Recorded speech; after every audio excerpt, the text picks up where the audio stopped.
And now, live from Her Britannic Majesty's England, the dreaded information warfare lord, Redcoat Supreme, Paul Joseph Watson. Hello, Alex. How you doing? Good, my friend. Right. Go ahead and take over, my friend. You've been speaking about Facebook, obviously, throughout the whole show and them lying about our traffic. The other big story up on Infowars.com is New York Times lobbies Facebook to shut down private Infowars fan page. This is a page that we didn't even create. This is a closed group on Facebook of individual users. This is the point. The corporate media is literally now lobbying Facebook, lobbying these big tech monopolies to stop individual citizens from posting content on social media websites. That is absolutely huge. That is a new level of censorship. And they're saying, don't promote Alex Jones, don't promote Trump. They're saying, you're not allowed to talk about this or you're banned. This is now actual word control beyond 1984. It's next level, Alex. And, you know, I went on this page earlier while it's still in existence before Facebook shuts it down. Most of the posts aren't even about you, aren't even about InfoWars. It's all kinds of different news sources, so it's not even centric on InfoWars. We didn't create it. It's got posts going up every few minutes from all these people in this group. It's a private individual group. And the New York Times directly went to Facebook and said, look at these screenshots. Look at this hate against Muslim and transgenders. In the article, they provide 0 examples of that. And of course, now we know that their meaning of hate is basically any criticism of Islam whatsoever. So they couldn't even provide any examples for it. And in the article, they admit the Times sent screenshots to Facebook of activity taking place inside these groups. This dangerous, dark, festering corner of Facebook.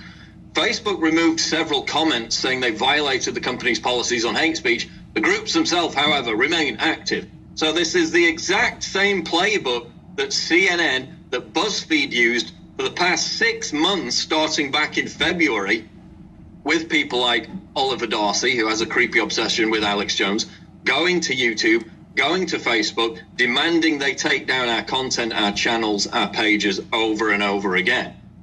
Now, this headline on the New York Times is Facebook's private groups offer refuge to fringe figures. And the New York Times' Kevin Roos reveals how a private InfoWars Facebook group with more than 110,000 members has survived the crackdown until now because the corporate media demands that it be removed, so it must be removed. Absolutely Orwellian policing of individual users' activities. And Paul, I'm going to get out of here and let you cover this, but I'm going to be listening. But let me explain something, and I need your help with this. You wrote about it 2 years ago. We did. Obama signed an executive order in the CIA to have a group that stayed behind to, quote, stop Trump and stop Russian meddling. Well, they mean all Patriot News, all pro-America news. And so I'm telling you, the New York Times, the Washington Post, CNN, they're in the group. They're listed. So that's why they lie so bad. They believe they're secret agents doing all this, lying about us. Their job is to take us off air. And they say once they've taken us off, they're going to take everybody off. So this is a literal stay behind rogue group in the government doing this, Paul. Go ahead. Yeah, down to the level of policing what individual people can talk about on the internet. This is the next level. This is what will happen if we allow them to get away with banning us. In fact, I wrote an article a week ago, a big article, The Social Media Purge of Conservatives is a Giant Election Meddling Scheme. And in that, I talk about how it's documented there were 45, at least 45 top Facebook employees who had previously worked or volunteered with Hillary Clinton's campaign. You had the Facebook COO, Sheryl Sandberg, saying in the released WikiLeaks emails, the Podesta emails, how, quote, badly she wanted Hillary Clinton to win. She visited Hillary Clinton multiple times. Obama's former campaign director openly admitted Facebook was, quote, on our side during the 2012 campaign. So now you've got these executives going in front of hearings this week. Jack Dorsey removed a few shadow bans on people. But meanwhile, New York Times is literally lobbying Facebook to shut down this private group that we didn't even begin, that we don't even post on, that 90% of the posts, or even more, aren't even related to InfoWars in any way. And they said, oh, we've shown them the screenshots, and they still haven't shut it down. Absolutely obsessive level of meddling and lobbying to get their competition shut down. Absolutely unethical to the T. an abuse of their platform, going off the same model that Oliver Darcy and CNN did back last month when their lobbying was successful in the end and got us shut down. So again, in this article, I make the point. This is chilling. This is corporate media outlets now trying to control what individual citizens can post on social media websites. Go through the history of how CNN did it. And again, that Jack Dorsey's in front of the committee this week, tomorrow, I think it is. I think there's a representative from Google and Facebook. So it's really coming down to the wire now. We had the petition. We got over 100,000 signatures in 3 days. That was absolutely massive. Of course, no corporate media outlet reported on that. So this needs to continue to build. We can't just let it go because they're going to intensify the pressure down to the level of individual users and what they can post on private Facebook groups that were not. It's basically a fan page. We didn't start it. We don't operate it. In fact, if you go on it now, you could scroll down and see 9 out of 10 posts are probably not even related. At least they weren't earlier today to InfoWars. So it's absolutely incredible the level of censorship that we now see. Meanwhile, over in Germany, and I'm going to get into this more in the next segment, there's basically about 10 stories out of Germany. It's absolutely exploding over there. Of course, we had the big protest and counter-protest in Chemnitz, Germany, where they had a 35-year-old German citizen who was stabbed by 2 migrants. People basically are saying enough is enough. They're out on the streets.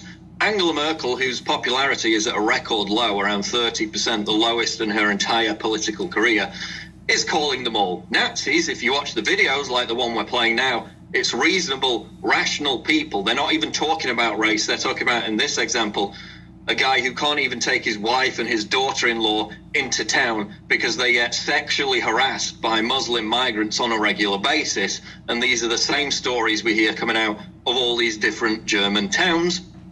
It was the same story that I saw with my own eyes in Dresden when we went there a couple of years ago for the Bilderberg Group protest. Gangs of Arab migrants on the streets outside train stations. The police circle round in a van every half an hour and do absolutely nothing, harassing young girls. In one case, these girls getting harassed were not even women. They were like 14-year-old girls by these Muslim migrants. It's happening all over Germany. This is why now AfD, the anti-mass migration party in Germany, is number 2 in the polls in terms of popular support. It came out of nowhere. That is absolutely huge. We've got an election in Sweden coming up next week. In fact, I think it's on Sunday. I'm going to do a video about that and cover that more, where literally on one night a couple of weeks ago, you had 80 different cars set on fire in numerous different cities around Sweden. Even though Sweden is doing, in an election season, really well as a country economically, which normally would absolutely guarantee the ruling party would win that election, despite the fact they've got really low unemployment, their economy's pretty decent at the moment, the ruling party is going to get absolutely crushed because nobody has addressed these massive problems with violent crime, with cars being set on fire, with terrorism. Obviously, we had the attack in Stockholm last year, and with the complete lack of integration of these huge numbers of migrants that have come across in increasing numbers over the past few years. So even though their economy is great, even though every other indication should suggest that the ruling party in Sweden, the Social Democrats, should win by a canter easily, by a landslide, they're not going to win. They're going to get their butts kicked. They're not even going to be able to form a coalition. It's going to be a minority government. And Sweden Democrats, the only major party that's promised, vowed to address these issues, is basically going to get, the polls suggest, at least 20%, up from 14% in 2014.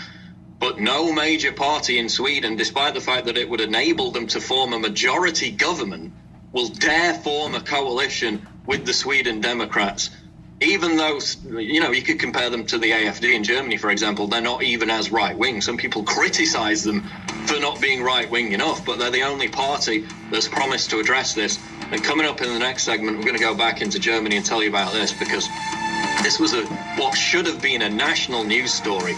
A gang of Syrian refugees attacking a nightclub, beating guests, shouting Allah Akbar, shouting, "We're going to kill you all." This is an absolute shocker. We're going to get to it on the other side of the Alex Jones Show live breaking news at Infowars.com. We'll be back.